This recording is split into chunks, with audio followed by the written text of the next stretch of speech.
So you're too old to have a bath these days, Nagy. Enough about me and my bathing. Oh shit, I'm going to lost it there. It'll be the shortest subject in the world. Playing hard, playing tough, just plain good. It's not good enough. We're gonna show you what league's all about. If there's a lesson to be learned, we're handing it out. This game is our game. This town is our town. Turn the heat up and listen to the crowd.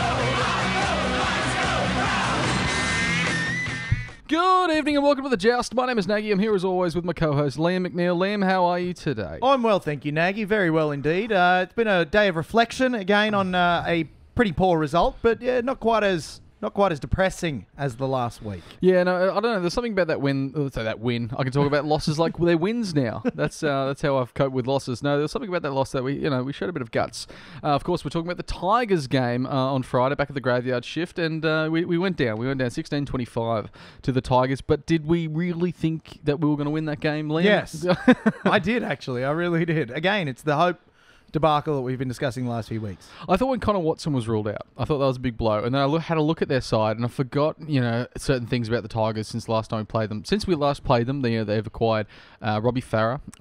Say what you will about Robbie Farah, but he was better than the hooking option that they had there. And also they got Moses Mbai. And I think he's, at fullback's really his best position. So I'm like, they've got a better fullback. They've got a better hooker. Benji Marshall plays well for about 20 minutes a game and did so against us. So it's, I just thought they probably got us. But Luke Brooks really owned the show, I thought. I think Luke Brooks had a very good game. Yeah, he steered them around well, really controlled the game in a way that we haven't really seen Luke Brooks do in the past. And yeah, I just think we were fairly comprehensively outplayed. I thought so too. For most of the game, I thought they were the better side. But also, we threw it away in several different areas, Liam. But as is tradition. As is tradition. We can't have a game of football without throwing it away at some point. Now, Liam, I'm going to throw it to you. What went right for you that game? Nagy, what went right? Parts of the second 40 minutes. Now, one of the best things that went right for me was the form of our young prodigy, Kalen Ponga. Obviously, had to move into the halves to cover for Mitchell Pearce's injury through a cork. Yeah. Someone opened a champagne bottle around him. We don't have a joke sound. We just use That's a good one. That's the Pong sound. Well, there you go. We're talking about hashtag Pong Strong, so it's appropriate. I thought he slid into the halves very well. We saw what he can do in Origin in that front line, and I thought he really steered the team around well in the absence of Mitch Pearce, which is what Jack Cogger needed. And again, I thought Jack Cogger, not bad. He's showing what he can do with a dominant half beside him. The bench fired. Now, Herman SASA came on pretty early. He had a good game, I think about 134 running meters, 34 tackles, 2 errors, but he brought a lot of energy off the bench, as did Chris Hyington. Yeah. I thought he was one of our better players late in the game when he came on. Brought a lot of energy, real go forward. And JJ Felice, solid off the bench. Didn't blow us all away, but I thought he was quite good off the bench. Showed enough that he can, really offer a lot to us. Our building pressure. Now, in the first half, we couldn't build pressure to save our lives. But the second half really improved on that, which was interesting because with Pearce going down, I thought, there we go. We haven't been building pressure in the first half to convert into points. Not going to happen. But then we started tightening the screws a little bit, started exposing a few errors in the Tigers game. So I thought that really improved throughout the game. And last but not least, the defense in the red zone. Now, the result doesn't really show it, but on our own line and inside the 10-20 metre area, I thought the Knights defended quite well. Yeah, well, there's an article that came out today, courtesy of the Hammer, Josh Spiegelman, as are all our stats, courtesy of the Hebrew Hammer. Thank you, Hammer, for sharing that article as well. Talking about how the Knights' tackle effectiveness is the highest in the comp, but we have the worst defence. Isn't it something? Now, I'm not a man for stats. That's why we outsource our stats to Spiegelman, and it's and that's because that doesn't make sense to me. I'm sorry, I'm just not a man of numbers or words. Actually, I'm sort of in between. Anything written, anything that's a symbol that I'm meant to understand, I don't. But it was interesting to see, and look, I think we did defend well at points in there, but we really threw the game away. Look, what went right for me, we did score. We managed to, look, even though it was 25-16, we scored 3 tries apiece. So what really let us down was our discipline, giving them too many penalties, and didn't they run away with it? They went for the 2, I think, 6 times there. So yeah, it could have been a much closer game, but just score 2 tries without Mitchell Pearce, I thought we did a good job. Now, what went wrong, Liam? Well, aforementioned errors and penalties. Now, the errors were just heartbreaking because they were all errors in terrible areas of the field. We'd either make an area coming out of yardage or we'd make an error inside at the attacking zone. And we only completed for 68%, which is absolutely woeful, given that we've been completing quite well this year. One of the highest completing teams, I believe highest in the NRL up until the last 2 weeks. There was only 13 errors to 7 in favour of us. And we didn't get to our first kick for the first 17 minutes. Now, that was a stat I've never heard mentioned, but the Fox NRL commentators brought light to it that we didn't actually complete a set for the first 17 minutes. And then when Mitchell Pearce finally got his first kick on the 5th, it was a beauty. The crowd erupted. They did, because we hadn't seen it all game. Yeah. That's a stat I've never heard, but it's a bizarre one. Yeah, it was an interesting game. And, we came apart at the seams, losing Pearce, coming back in the second half. And looking like we could have, leaked a lot more points and thought without Pearce there, the orchestrator, we could have gone to tits. And we sort of did in parts. But but to have Ponga really step up, everyone got to see what Ponga was like in the halves, and that was exciting to see because he was involved, he was there. It was wonderful. And just when I was explaining to Cassie, my girlfriend who I was watching the game with, I was like, you got to watch Ponga because, he's just so good. And she was like, why is he so good? And then he just big step out from the 20 and goes over pretty much untouched. It was a beauty. It was a really good step. But again, it's kind of a strange thing from Elijah Taylor. You've got the best stepper in the game and you rush up off your line to him. Yeah. And you can't adjust. It was a stupid play from Elijah Taylor. Another thing went wrong. Funnily enough, we've just been talking how good our defence was. In defence, we had some issues. Now, the issue was not with the tackles being made, Nagy.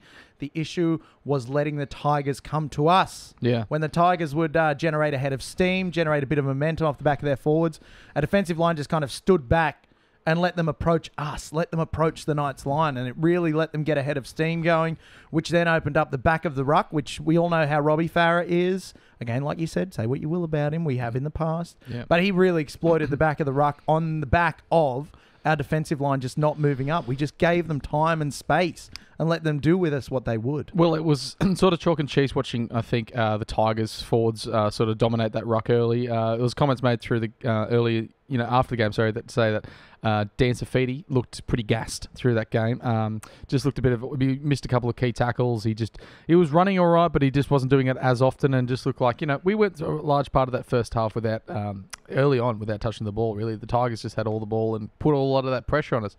And it seemed like that's when cracks start to show. So, and also, before I jump into this, I'll ask you, Liam, what went wrong?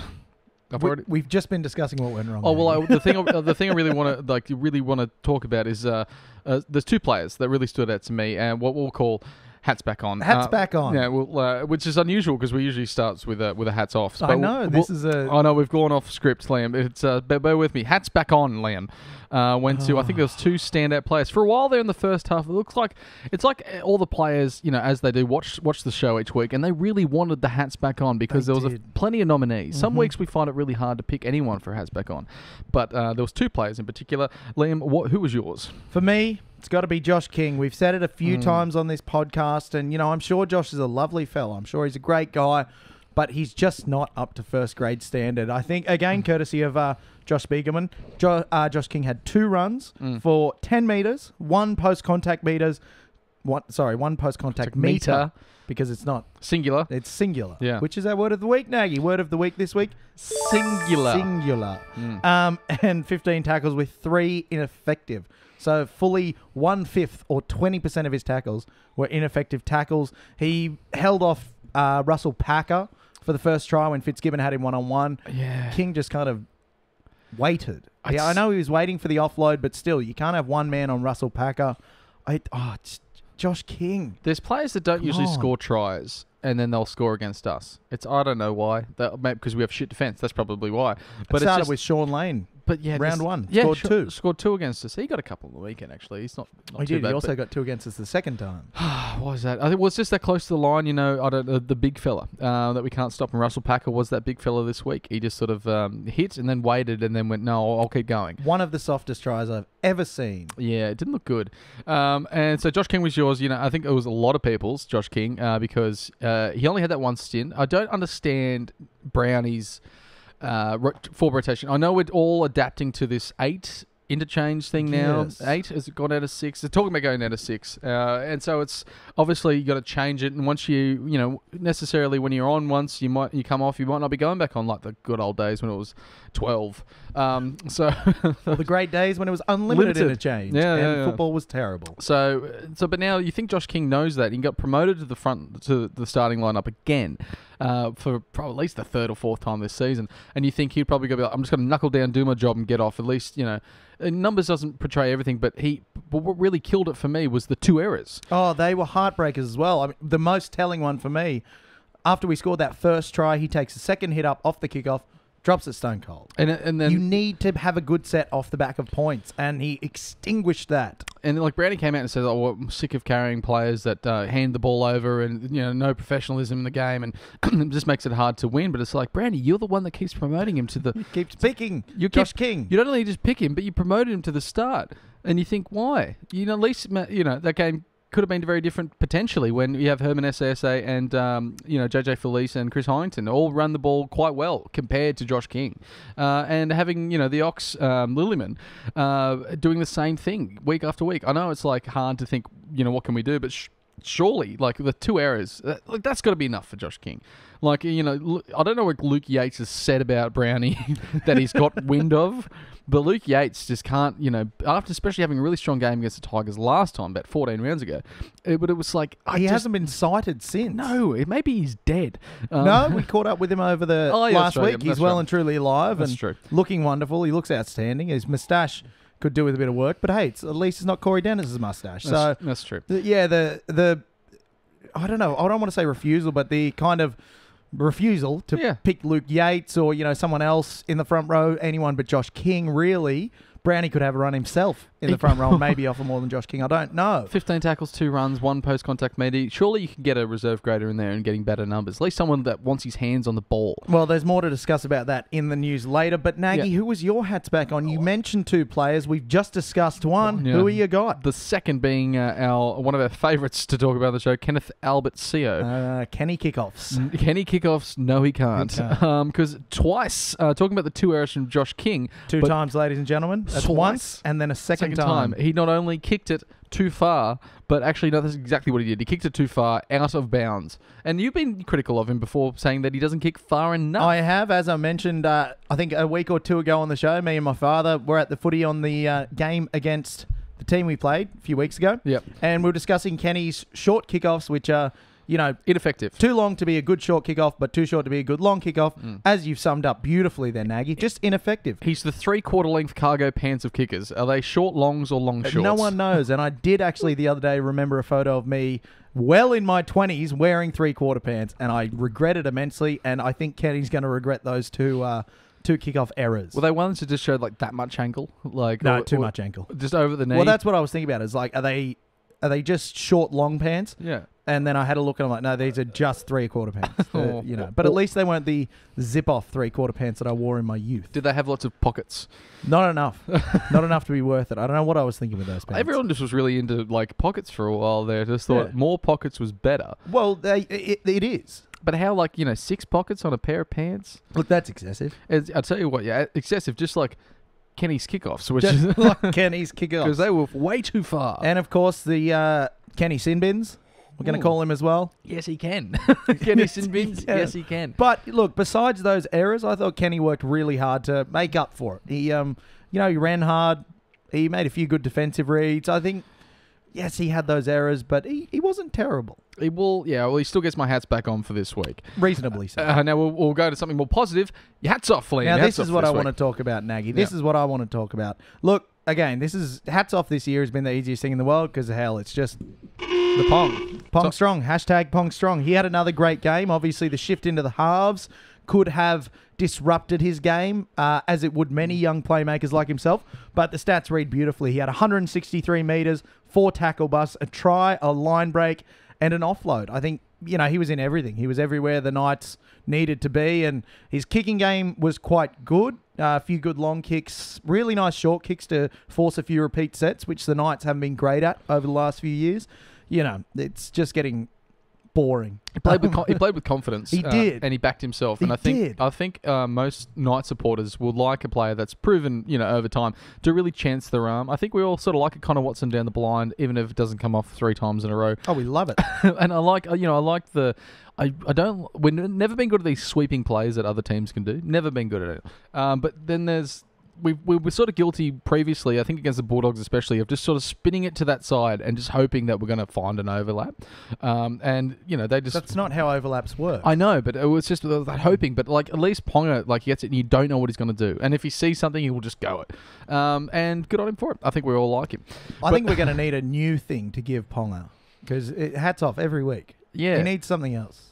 Pants? Maybe he can take... Oh, yeah. Pants off for the Pong. Yeah. Hashtag pants off for the Pong, ladies and gentlemen. Let's get that one started. Let's get that firing. Yeah. How about yourself, Nagy? Who did you have for hats off? My hats off was the Italian stallion, Aiden Herrera.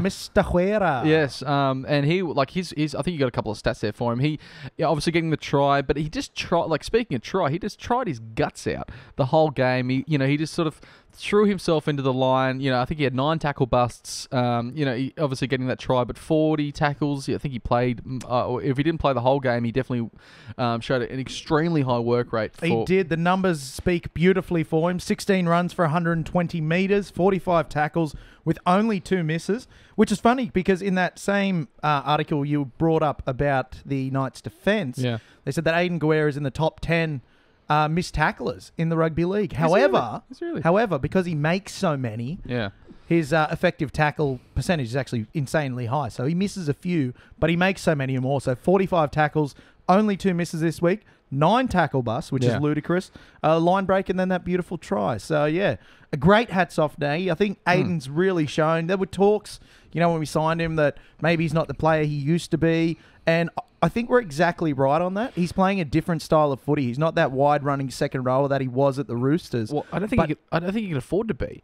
No, he can't. But he's really turned himself into that workhorse that every forward pack needs. I think when we look back inevitably at the end of the year, as we want to do, I think he's going to come up in talks of one of our best signings. Yeah, it's going to be really interesting. And obviously we've got the game this week against the Warriors over there, I believe. Over there, Mount Smart Stadium in Auckland, I believe. Yeah. And I've written a really very in-depth breakdown of how to take on the Warriors, how to beat them in Auckland, what to do. Who the fuck knows? Who knows? It's really impossible.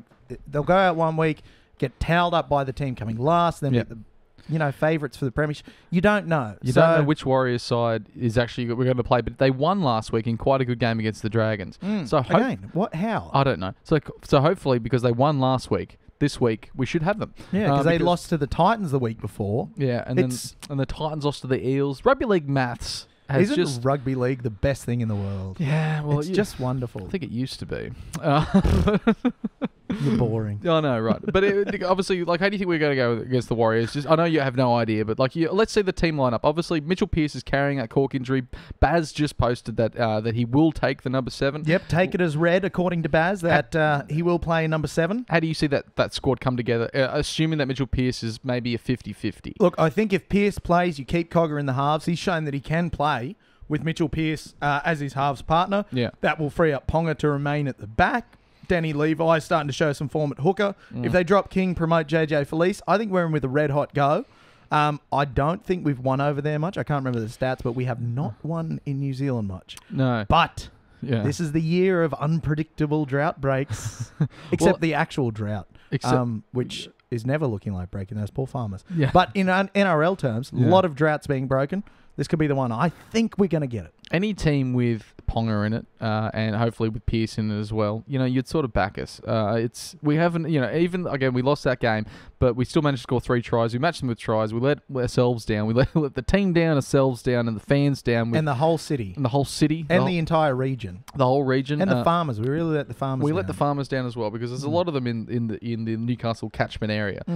But it's going to be interesting to see whether we actually show up in the game and actually make amends, because now sitting on 8 wins, which is what we got the spoon for in 2015. It'd be nice just to get away from that. You know what I mean? Bump the numbers up a bit. If we could finish the year with 2 wins and double our win tally from last season, although I admit, looking at the run home, that doesn't seem likely. Tough, it would be nice. It would be nice, and everything's possible, but we need those wins. I'd really hate to finish on a 7-game losing streak in especially that last win against the Titans was so promising.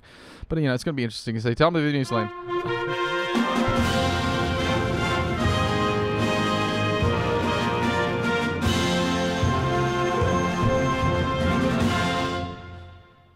Now, Nagy. It's a huge... This is a huge week for news. We haven't had a week like it since the season started, so we'll rush through it quickly. Now, speaking of the way the side will shape up for the weekend, Barry Tui has reported that Pasami Saulo is to debut before the end of the year. Now, young Pasami has been lighting it up in reserve grade, unlike pretty much the rest of the reserve grade team.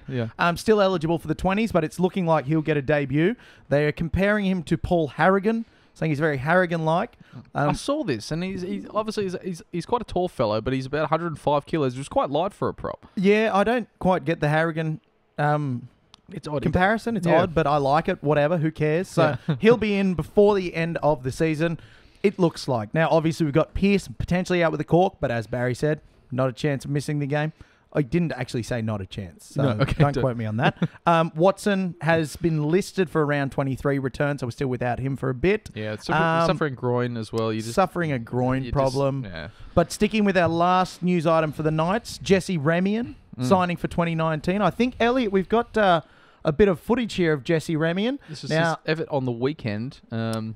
He's become a very powerhouse centre. You'll notice he gets the ball... one-on-one with Brian Kelly, strolls through him, powers through 3 or 4 players. It's good to keep an eye on these signings we've got for next year. It's like a bull, like in a China shop. But bull in a Chinese restaurant. But holding a ball. Holding a ball. And if the ball was going only for a line. Never seen a bull do that. No. If anything, it's probably not a great example. But he's going to be very exciting. And like you'd think, with our outside backs, and often our outside backs and our props have been under scrutiny this year. So it's going to be seen. We obviously get the prop. What's his name? The new fella from the Storm. Tim Glasby. We've got Tim Glasby coming in, and Edric Lee and Ramian coming in as well. So it feels like we're just going to get a little bit more fight. Around the hopefully we do. Otherwise, there might be the Jack Bird story, and then you get a placenta like that comes to a new club and just falls to pieces. I thought you said a placenta like that.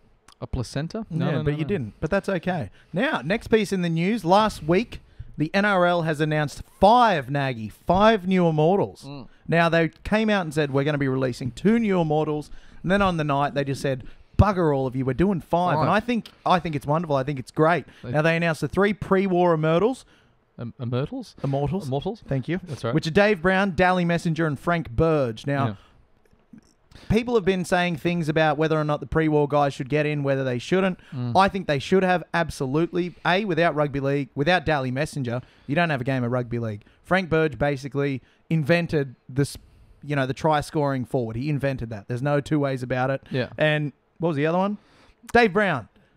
He scored something like 38 points in the game and 1 million tries. They all have to be there. They should have been there from the start, but it's done now and it's dusted. They need to be in the Immortals. The second 2 were Norman Provan and Malcolm Meninga. They were the 2 ones that are still with us. They were the 2 post-war Immortal.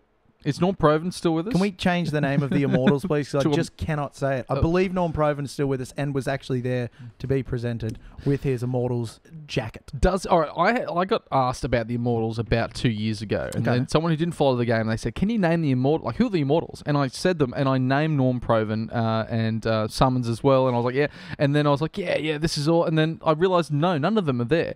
It's a weird group because obviously you've got the Rugby League Hall of Fame, and then you've got the Immortals, and then now there's 13. And, obviously Mal Meninga, I could definitely back Mal Meninga because obviously, if you look at the game in a really holistic sort of a view, you've got him as a player and all that he achieved, now him as a coach, and then all that he achieved, you're like, well, he's him as a up to this point has given so much that you could recognise as a whole view. So it's.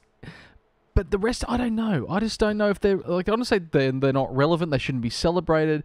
But I think it dilutes the pot a bit, doesn't it? Well, does it dilute the pot, Nagy? We've had rugby league for 110 years now, and we only have 13 immortals. That is essentially one immortal per decade, which roughly lines up with what an immortal should be—a once-in-a-generation talent. It's more. It's going to come under more scrutiny when you have the likes of Billy Slater, Jonathan Thurston, Cameron Smith.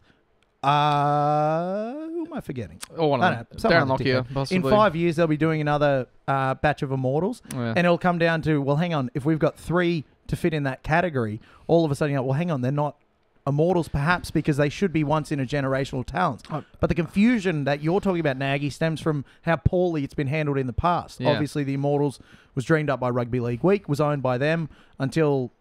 very recently, and then the NRL have taken it over. So I think what the NRL are doing with this is saying, all right, all the past immortals talk, we're getting it out of the way, it's done. From in future, it's just going to be fresh immortals talk.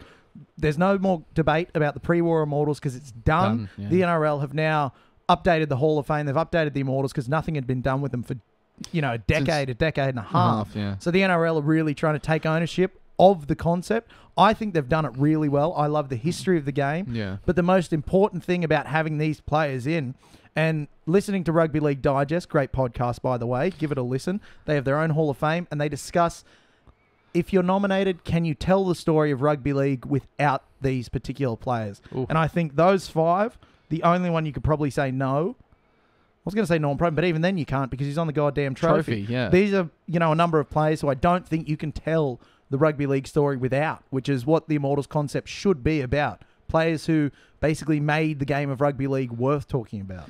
Yeah, I understand, but to have 8 for so long, 7 for as much as I can remember, 8, and then now it's 13. It's like, well, that's a big jump. You know what I mean? But they had to make the big jump because they've only just taken it over, and they don't want to do once a year. Make it more of a celebration, rather. Yeah, but then it's not the Immortals. That's what the Hall of Fame's for, Nagy. You want to do that once a year, but the Immortals concept should be one every 5 years and maybe 1 or 2. But because it had been neglected for so long, we had to have this big influx. So.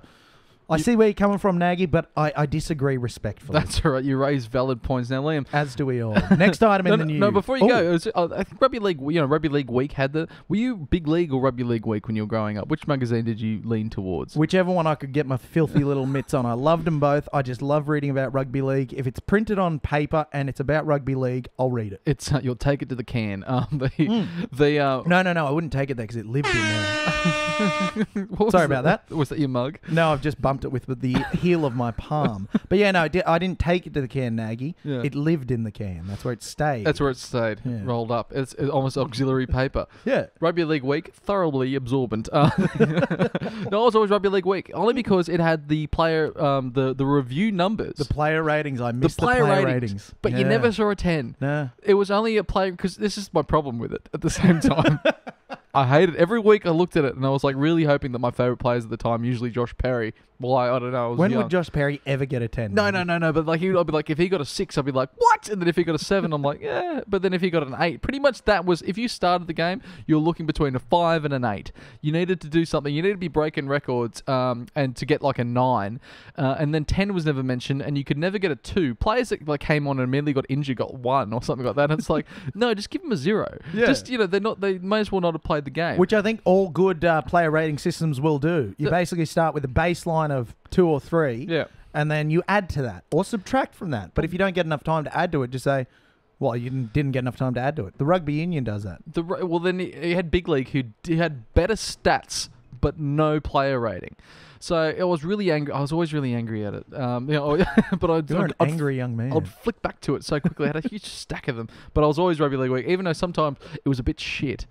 Rugby League Week it was just really thin, and there was only maybe like 7 good pages.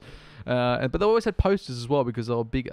Also, I liked that they always used to do like the country rap. I'd always go through and find Group 2 and circle it, and I did like that too. But then Ghost Hotel. But then Big League also had the teams lists for the other, so you could follow like the Illawarra ones. And be like, oh, that's where that player ended up. That's Tamanatara who's playing for them now. Like those sort of. I did always like reading through those. Yeah, the reserve grades, the various reserve grades around the country, and you see where players end up or where they've started from. You look at many former NRL NRL players are there. It's amazing. Yeah, Michael Wayman's playing for, I don't know. The Goolgoong Goannas. Yeah, it'd be something like that. So, but the Rugby League Week had none of that. That's probably why it folded. Potentially. Is Big League still Or it might have just been because no one reads print media anymore and they should have moved to an online, maybe subscription-based model, and they died. So that could be it too. Could be that too. We better chuff on. Let's chuff on. More news. Now, Matt Checken has announced his retirement from refereeing. He's just notched up his 300th game as a referee. Why is he retired, Liam? Because of dickheads, he's retired. He said he's sick. Well, he didn't say it in such vitriolic terms, but he said he's sick and tired of him and his family receiving death threats from disgruntled fans. Now, I think that's reasonable. Yeah. That's a really reasonable reason to quit a job. Ref blaming by the media. He didn't say that, but I know. Yeah. I know. And all the scrutiny the referees come under, he's basically said, I can't deal with this anymore. I'm out. And again, I completely understand it. Absolutely. We're losing our best referee because of a bunch of dickheads wouldn't shut up and let him do his job. You got to think how much money are these refs on? Obviously, it's a Not full-time enough. thing, but it's like, but you got these and all their copper scrutiny. They either hear, the referee's not mentioned, and that's considered a well-refereed game, or it's scrutiny, and you either get one or the other. And obviously, these death threats, I think a lot of them stem from. It needed to be police escorted out of New Zealand. Is this correct? After the World Cup, due to the call he made, where I believe it was an Andrew Fafita, try in the game against England. Yeah, and he to make the final, and he needed a police escort out of the country. He had the AFP escorting him back into Australia. And again, the death threats, it was the correct decision. But people are like, you should have gone to the bunker, you're an asshole, I'll kill your kids. Still would have seen the same decision because it was the correct decision. It's terrible. And fans, get your shit together and stop acting like morons. You can't attack that. Obviously, we want better quality referees, but we're making the current referees feel so uncomfortable for a full-time wage. I don't know what, but if they're looking at them going, I could be driving a truck and earning similar money, and that way I still don't see my children, but at least I know they're safe. So it's like such a... Plus, you could do a lot more drugs. I hear truckies like their... It's hard. Like, imagine being a... oh, Jesus, Lamb. Can we cut that in post, please? Well, it's going to be interesting to see because now it's such has no one has any desire to be a rugby league official anymore because they're one of the most hated people in the game. Because you could be a fan and be loved by everyone else who's a fan, or you could be an official and be hated by everyone that around a game that that you've supposedly grown up and loved yourself, because no one's becoming a rugby league official that really loves soccer. So it's like you have to have this love from an early, and then take it on as a profession, only to be told week after week you're really, really shit at your job by thousands of different people.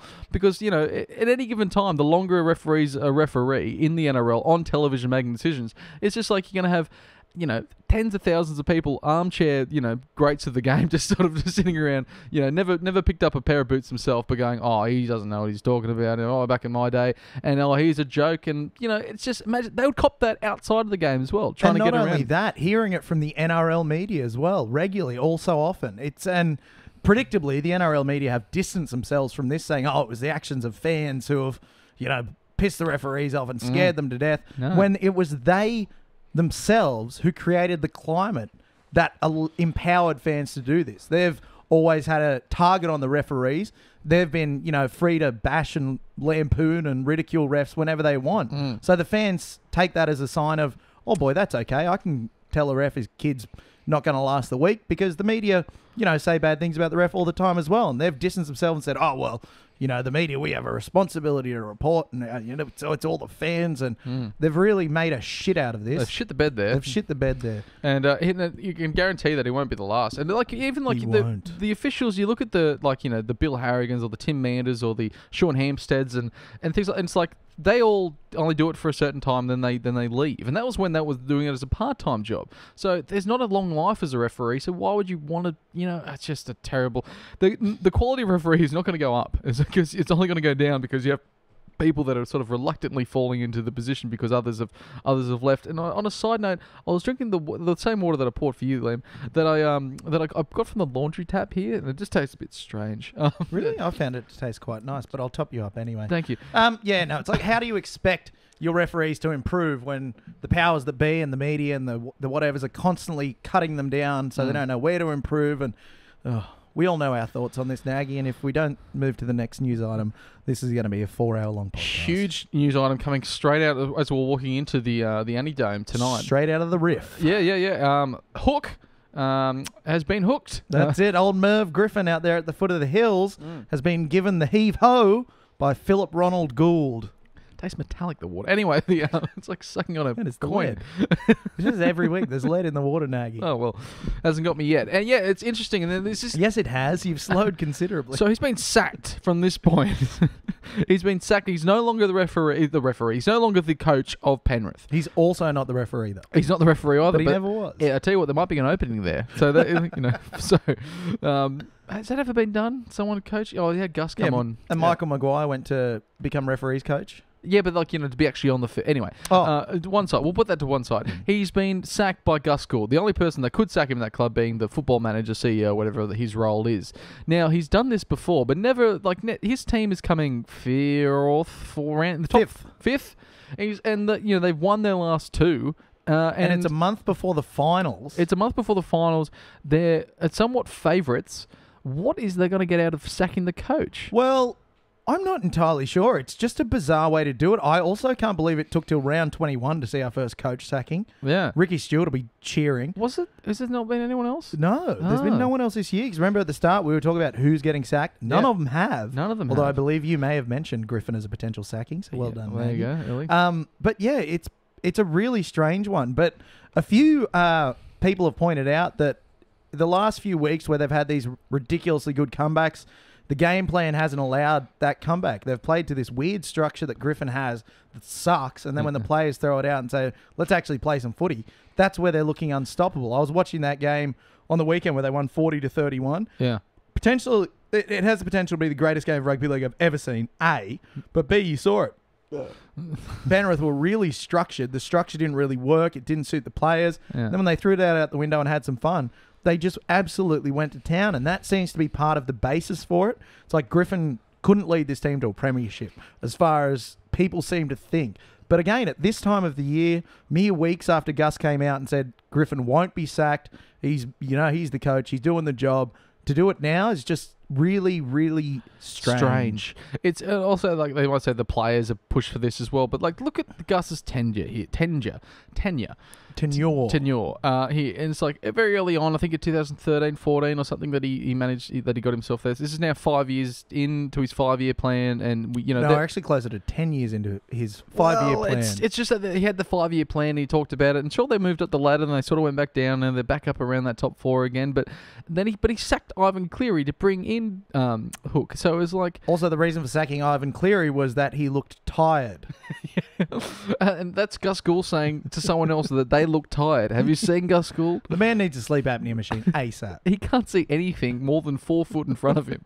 You thought Cole's had some problems with bags. There's bags under his eyes. They're giving him real grief. Oh, at least they're not single use. Yeah.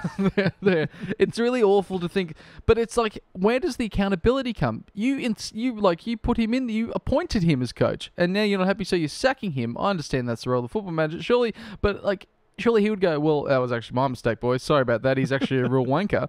I'm going to step down with him and throw. But he's not. He, if anything, he keeps it at arm's length and keeps himself in the role. And this now, I don't know. Does anyone want to go? Like, who's replacing him, Liam? Who do you think's going to go? Actually, who's replacing him is Knights legend Cameron Ciraldo. Cameron Ciraldo has been assistant coach to Hook Griffin throughout the season. Yeah. Apparently, he's quite good at it. There was, all this talk about Anthony Griffin's lost the dressing room, but that happens to every coach. They say that about every coach, ever. And then they don't get sacked and they're like, oh, no, that was all a lie. Turns out this one might have been true, but it sounds like Cameron Ciraldo will be caretaker coach. Now, Gus Gould came out, I think, 3 weeks ago and said that Trent Barrett will not be coaching at Manly in 2020. So that's probably a lie. He said that some other coach won't be coaching. Yes, so that's probably a lie. I think he's going to bring in 5 or 6 coaches and then just pay them to stand around while he coaches anyway. What's the point? He's also... Could he take on the role himself? I don't know. Look, I don't know whether, like, what's the ins and outs of that, but apparently, like, why would you want to go there when Gus Gould decides to sack coaches on a whim? It seems like there's no job security for anyone. They must be paying these coaches out also before their contract finishes. But here's the thing, Nagy. Now, you mentioned that Gus was talking about a 5-year plan. It's actually been misquoted. He was talking about a 5-coach plan. 5-coach plan, He's gotten rid of Matt Elliott, the other one, Ivan Cleary. Now, Hook. Yeah, Hook. Yeah. Ivan Henjak, I think he got rid of... No, that was the No, Broncos. that was the Broncos. That was the We had Broncos. two Ivans going at one We had stage. two Ivans. It was really confusing. But yeah, it looks like it's actually a 5-coach plan. So Five-coach whoever's next is out the door straight away anyway. But that 'cause he's fifth number one, 4. that fifth one, he's up for a premiership. He's set. Surely, but he might be trying to cash in on the luck of going into with a new coach, a caretaker coach, and the kind of like, I don't know, winning feeling that you get. If you remember when Danny Medeiros took over from Stone, and then we managed a couple of wins in a side that didn't look like we could manage anymore. I think we got 2 from the last 4 or something like that. If you remember that fellow that took over from, who was the Tigers coach? I'm trying to think of. Jason Taylor. Jason Taylor took over at Souths. No, he took over at Parramatta, and then they had that dream run in 2009 as caretaker coach before going to South, and not And then being able getting to punched by David Farr-Longo. I think we all wanted to punch Taylor at one stage or another. But there's always, and then Freddie at the Roosters taking over, I think, from Chris Anderson, and then winning the grand final. And then, or did he win? Has there ever been a caretaker coach win a grand final? I'm not sure, but you tend to get this sort of like freedom. And I remember Freddie saying it was great coming as a caretaker coach because I was just there, and it was like, oh, things are already done for me, and I could just, I was just one of the boys. And he's like, but then the next year when he was the full-time coach, he got really drunk and then was trying to get into someone's, I think they were staying in like cabins, I think it was in Port Macquarie in pre-season, and he was shirtless and really drunk. He was banging on the door to let him in, but it wasn't his room. It wasn't his cabin. What a legend. But yeah, and also I think it was the year that Nate Miles took a shit in the hallway of another hotel. So you can imagine what was going on in the Roosters there. A lot of fun. A lot of good times. Nate Miles, the only player that could be... oh, never mind. It was a shit joke, but quite literally. I get it, yeah. But that's kind of worrying for any team who's going to be playing Penrith in the next few months. Because once they've got the shackles thrown off and they're playing however the hell they want, they are terrifying. Well, they've already been playing well, but it's only for... No, they haven't. They've been playing well for the last 20 minutes. But now they'll be playing like the last 20 minutes for 80 minutes. I don't think you could get it better. Like, it's defensive problems, surely. Like, they've... Yeah, No, it's not. It's their attack is going to be outrageous. It's going to be interesting to see. See if they can do it. Speaking of which, we've got them in 2 weeks. We're fucked. Do we really? 3 weeks? Oh, yeah. 2 weeks? Anything else in the news? Is such a full... That's it. I feel like we raced through it. Very interesting sack this week, Liam. A bit different this week, Nagy. Now, we obviously asked for your input, guys. We love the sack. We love everyone to be a part of the sack. And this week, I thought we would focus on the people that, the lesser knowns, the people that have played the game under sort of the shadow of their older brother. I thought it was time to give the lesser brother a time to shine. And I asked if anyone could name a team full of these lesser brothers to play the game that have, spent their whole life sort of been mentioned only to say that they're the brother of the better player. So and then we thought we'll give them a chance. So we asked you to send in, and I think we have 2. We have 2 to pick finalists from this week. Excellent teams as well, by the way. Very good feedback. Now, these finalists have been selected by the fans. Both were tied on the amount of, I believe it was the amount of likes per post. Really good teams, guys. Thank you for your input. Now, our first team we have, coached by Nick Morgan, user Nick Morgan. On fullback, we have Chris Walker, brother of Ben and Shane, of course. Yeah. Well, I think you could have put any of the Walker brothers Walker's there. They on. all kind of weren't. Good always. Yeah. On the wings, Ben McDougall, brother of Adam, and Chanel Mataudia, brother of Sione, Pete, and Pat. In the centres, we have Luke McDougall, brother of Adam and Ben. Mad Pup, they used to call him. Mad Pup, and they he did. also, when he played for the Knights, I think it was, or when he played for South, he didn't own a car. Huh. He just got Adam to pick him up and drive him to training. Which I thought was great. Surely they would have had a car dealer sponsor. Maybe it just wasn't very good. They remember it was in Rugby League Week. They used to have show the players' cars, and they had I think Jason Smith or whatever. He was on a big Harley and stuff, and then they had a photo of him, and he just goes, and he was in thongs, and he was like, I don't have a car. Adam just picks me up. Good for him. The other centre is Pat Mataudia, again, brother of Sione, Pete, and Chanel. At halfback, we have 5'8". We have Michael Monaghan, brother of Joel, of course. Yeah. Halfback, we have Craig Camorley, brother of Brett. Now, in the front row, we have Steve Trindle, brother of course, Daryl Tricky Trindle. And the other prop position, I like this from Nick. It's either Corbin or Tarek Sims. Both peanuts for leaving the knives. Take your pick. Yeah. Brother of Ashton, of course. At hooker, we have James Orbison, brother of Mitchell. Dad actually grew up with... the Orbison's dad went to high school with him down there in Sydney. Second row is Mark Minicello, of course, brother of Anthony, and Joseph Paulo, brother of Junior. And erstwhile captain of the United States Tomahawks Rugby League team, 2013 World Cup. And locking the scrum, we have Ian Hindmarsh, famously the brother of Nathan Hindmarsh. For so long in Nathan Hindmarsh's career, he'd never beaten a team with his brother in it. And even when the Parramatta were playing quite well, and when he came back for the Raiders, there was I think it was up until when he had the contract with the Raiders, the very end. It took him to the very end of Ian Hindmarsh's career to beat a team with his brother playing it, which I thought was brilliant. That's hilarious. It's a very Hindmarsh stat too. It is, yeah. But a great team, I tell you what, I thought Joseph Paulo was Junior Paulo. I thought there was one player.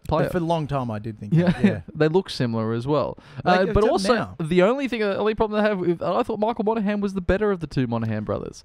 Well, you were wrong on that because Joel Monaghan played Origin. He did play Origin. And Michael did not. But Michael Monaghan never tried to force himself onto a canine. He didn't. And that's a big tick in his favour. I think, if anything, Joel Monaghan would be really happy with how the whole Mitchell Pearce thing, because now it's like dog joke Mitchell Pearce, dog joke Mitchell Pearce, and he's just Which we don't endorse on this show, by the way. No abuse whatsoever to any sort of four-legged or two-legged things or beasts or people, for that matter. But now it's, everyone forgot how he forced, got the photo of that was like the real social media. Do you remember this name? I do, and I think it happened at a good time for Joel because social media hadn't quite taken off quite so much. So it was, there's a photo of a player. That's crazy. That never happens. And then we forgot about it. Well, he took off. Now, he went to the Super League. He did. But imagine this being like... His head in a bucket. But imagine going, getting this new player this week from Australia. Oh, who is it? You know that guy that put his dick in a dog's mouth? Yeah, him. That guy's coming to play. And then he would have played. It was Mad Monday, Nagy. Let the boys have some fun. Oh, Jesus. Please don't let the boys have fun in that manner. Second team is coached by Luke Gain. Thank you very much, Luke Gain, for your submission. At fullback, we have Wes Nyangama, famously brother of Kevin Nyangama. Yeah. On the wings, we have Luke McDougall again. Mad pup. Excellent. Good crossover. And Josh Morris. Could have put either Morris there and I wouldn't know the difference. Played for 25 years and they're still the same person to me. Yeah. In the centres, you have Pete Mataudia, again, brother of Pat Chanel Sione, and probably a bunch of others because it's a large family. Yeah. You have Matt Geyer, famously brother of Mark Geyer. I thought this was great because I even though Matt Geyer and Mark Geyer, they didn't look like each other. I've never seen in the same room. They played for different clubs. Physically the polar opposite. MG's this enormous, hulking, statuesque figure. This guy's just this skinny bloke with bald. Yeah, it's just I don't know. He played for ages too. I think he was younger than Mark Geyer too, and he always looked 15 years his senior. In the halves, we have, of course, our very own Matthew Johns, avid listener of the show. Couldn't find any details on his brother. Number 7, we have Shane Walker, brother of Ben and all Chris. The other Walkers. Again, could have put any Walker in there. Wouldn't have made a difference. At props, we had Jason Kalis, brother of Nathan, also a very good player, only eclipsed by Nathan because he was one of the great props of all time. And Luke Burgess, the often forgotten about Burgess brother. Yeah, that was the one that went to Manly, wasn't it? He did, and then committed crimes in New York. Yeah, because he committed crimes in America, and him and John Sutton got kicked out of... They did. Got kicked out. Any more? Yes, hooker, Stephen Walters, brother of Kerrod and Kevin. Yeah. And then there was a cousin. Okay. But Steve Walters finished his career at the Knights, but that was a different Steve Walters. Or something. There was a few Steve Walters and one of them played for the Knights. And I can never remember which one it was. That one. No, it wasn't that one, was it? It was brother of the other Steve Walters. Yeah, I don't know. It's too many Walters. Get rid of them. Number 11 and 12 in the second row. Yeah. We have Mark Minicello, of course, brother of Anthony. And Ian Hindmarsh, again, brother of Nathan. And locking the scrum, we have Glenn Stewart, brother of Brett Stewart, which I thought was an interesting one because Glenn was a phenomenal player in his own right. Yeah. Obviously, Brett had a few years off after certain allegations, again, about penetrating. But again, were disproved. Well, sorry, not again, because the Monaghan one wasn't disproved. But yeah, Brett had his disproved. But I always thought that Glenn Stewart was the more successful brother. Played a few more Origins, few Test matches. It's a toughie. I like them both. And so we're just going to deliberate now to see who wins one of our official Covenant Joust mugs. And so let's do the deliberation.